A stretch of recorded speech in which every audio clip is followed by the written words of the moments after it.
Kayo naman, pagbigyan na po natin ang mga DDS. Minsan lang sila makaramdam na ng konting tagumpay, ng akala nila ay tagumpay. Paano naging tagumpay ito? Hindi naman napawalang sala si Sara Duterte. Naandyan pa rin naman yung impeachment trial o complaint laban sa kanya. At siguro naman alam nyo kung bakit tila ba nagtagumpay kayo? 'Di ba? Ilan bang senator, ilan bang justices ang appointed dyan ni Digong? Napaka-obvious naman. Ano ba? 'Di ba? Napaka-obvious yan. O ayan, bayad na daw kayo. Nakabayad na yung ilan. At yung ginawa na yan daw ng Supreme Court ay posibleng maging mitsa rin. Ng una, pwede rin silang ma-impeach sa kanilang ginawa. Pangalawa, nakikita nyo naman ang galit ng taong bayan ngayon. Ito po ay taong bayan yung mga kababayan natin na tuwid ang kaisipan.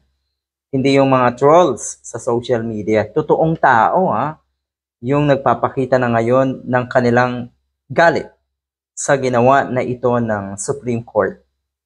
Hindi ibig sabihin na ito ay napawalang sala si Sara Duterte. Mga ungas kayo. Sabi nga ni Senator De Lima, this is not exoneration. Yung tila ba vindication na tinatawag. Hindi. Walang, or naandyan pa rin yung kasalanan ni Sara Duterte. Naandyan pa rin yung dapat niyang sagutin ng mga matitinding aligasyon. Naandyan pa rin yung kaso. Buhay pa rin ang kaso. At ang sabi nga, posibleng baliwalain yan ng mga senator judges. Ang dami ng senator judges na nagpahayag na dapat ituloy ang impeachment. Nabibilang natin. Take note. Pati si Joel Villanueva, kung totoo nga ito, ay mukhang kumambyo agad etong si Joel Villanueva. Dahil paiimbestigahan yung insertions. At mukhang isa siya sa siguradong pupuntiryahin ng investigasyon na yon. Kaya might as well ilihis ang atensyon ng publiko dito nga sa impeachment. So ngayon, pinag-uusapan din si Joel Villanueva na kuno nga ay mukhang yung kanyang pahayag ay kakaiba na. Gustong ituloy ang impeachment trial. Siyempre, si Senator Bam Aquino, ang sabi niya, naniniwala ako na dapat matuloy yung impeachment trial.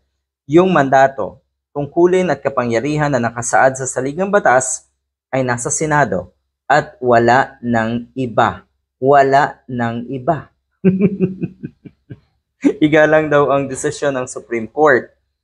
With all due respect, nakikita niyo yun sa mga statement ng mga legal minds ng ating bansa. Tama, dapat irespeto ang desisyon.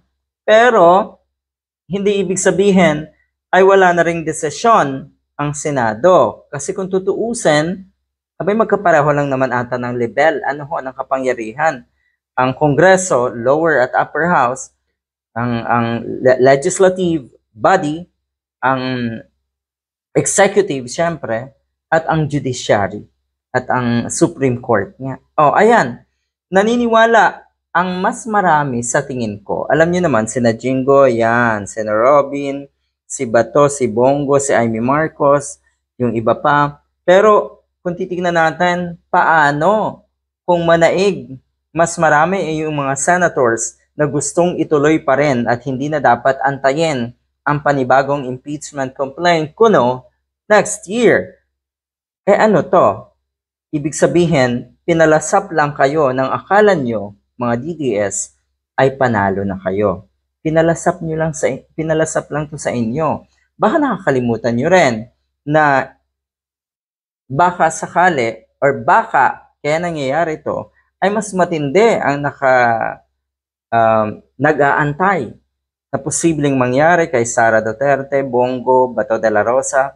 Baka sakali na mas mauna yung pagka-aresto sa kanila ng ICC. Good luck.